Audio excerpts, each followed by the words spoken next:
Exist Paul ഫലമെന്ന് പറയുന്നത് അത്ര വിശ്വാസയോഗ്യമൊന്നുമല്ല. ഞാനടക്കമുള്ള CPM-ന്റെയും LDF-ന്റെയും പ്രവർത്തകരും നേതാക്കളും വിലയിരുത്തുന്നത് ഒരു ഭരണവിരുദ്ധ വികാരം കേരളത്തിൽ പ്രകടമായിട്ടില്ല എന്നാണ്.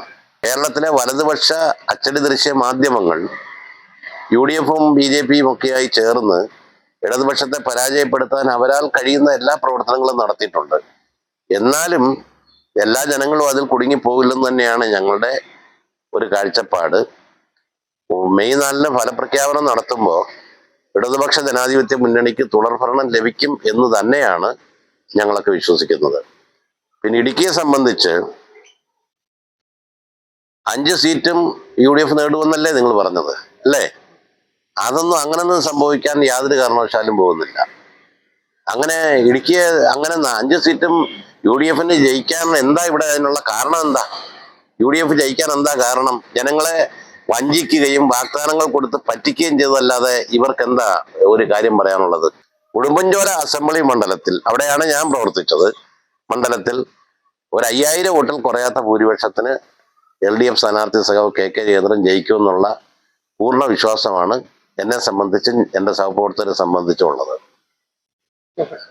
ഇടുക്കിയിൽ റോഷി അഗസ്റ്റിൻ ജയിക്കുമെന്ന് തന്നെയാണ് ഞങ്ങൾ വിശ്വസിക്കുന്നത്. പീരുമേട്ടിലും പിന്നെ അതുപോലെ ദേവികുളത്തും LDF സ്ഥാനാർത്ഥികൾ ജയിക്കും. തൊടുപുഴയിൽ ജയിക്കും എന്നുള്ള അവകാശവാദമൊന്നും ഞങ്ങൾ ഉന്നയിക്കുന്നില്ല. പക്ഷേ UDF-ന്റെ ഭൂരിപക്ഷം ഗണ്യമായി കുറയ്ക്കാൻ കഴിയുമെന്നും കരുതുന്നു. ഇടുക്കി ലൈവ് വാർത്തകൾ നിങ്ങൾക്കായി അവതരിപ്പിക്കുന്നത് ഡിങ്കിരി ഡിങ്കിരി ഡിങ്കിരി ഡിങ്കിരി ഡിങ്കിരി പട്ടാളം.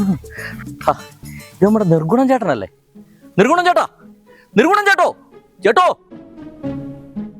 ചേട്ടാ, ഇയാള് തന്നെ മിണ്ടാത്ത ചേട്ടോ, ചേട്ടോ. യോ, ഇനി ചത്തു കുത്തിയിരിക്കുന്നത് വല്ലതും ആണോ? ദൈവമേ, യോ. നിർഗുണം ചേട്ടാ,